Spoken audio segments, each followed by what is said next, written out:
Hi, we're back with Jenni Schaefer. She's the author of Life Without Ed. You also do quite a bit of speaking. I know you're like, I'm sometimes jealous of you because you're single and you don't have kids. I love my kids and my husband, but you get to like work at this full time and you do tons of conferences.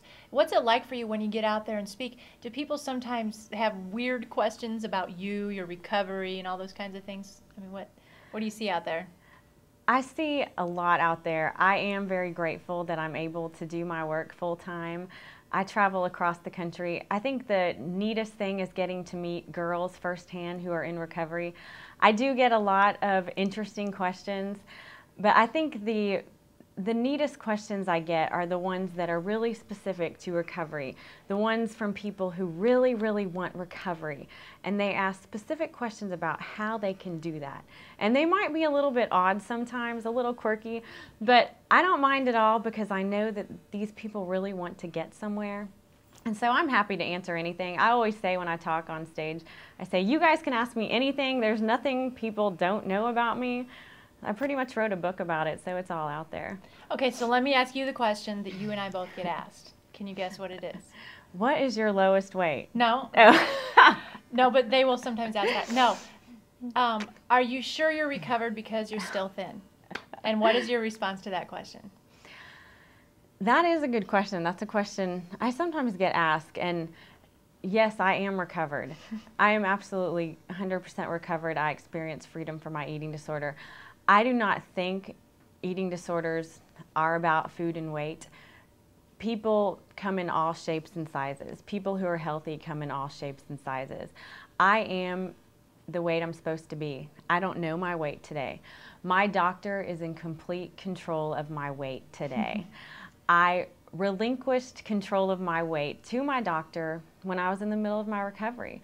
So I just tell people, I don't know my weight today. My doctor does.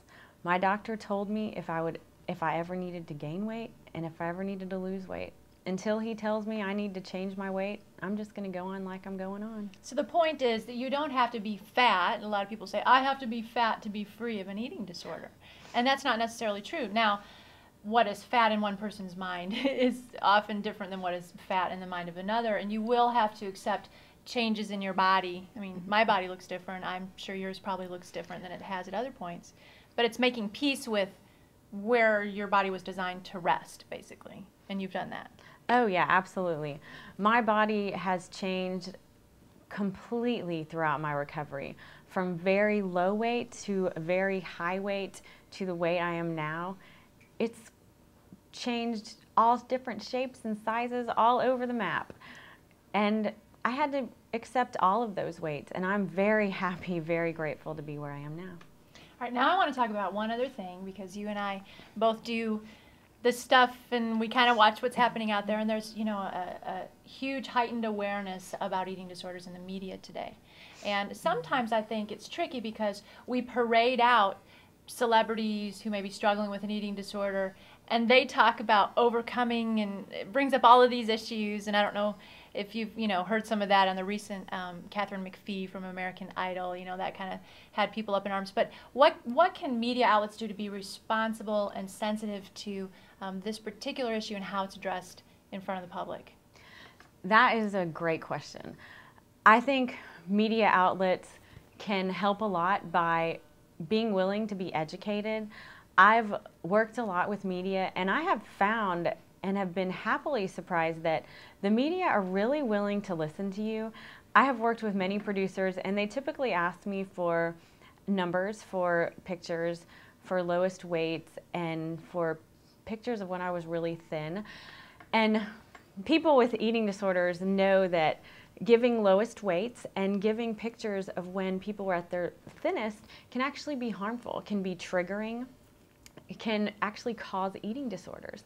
And I explain this to producers, I explain it to the media, and I have never yet had a media outlet tell me, well, we're not going to do the story if you won't give us these numbers. We're not going to do the story if you won't give us these pictures.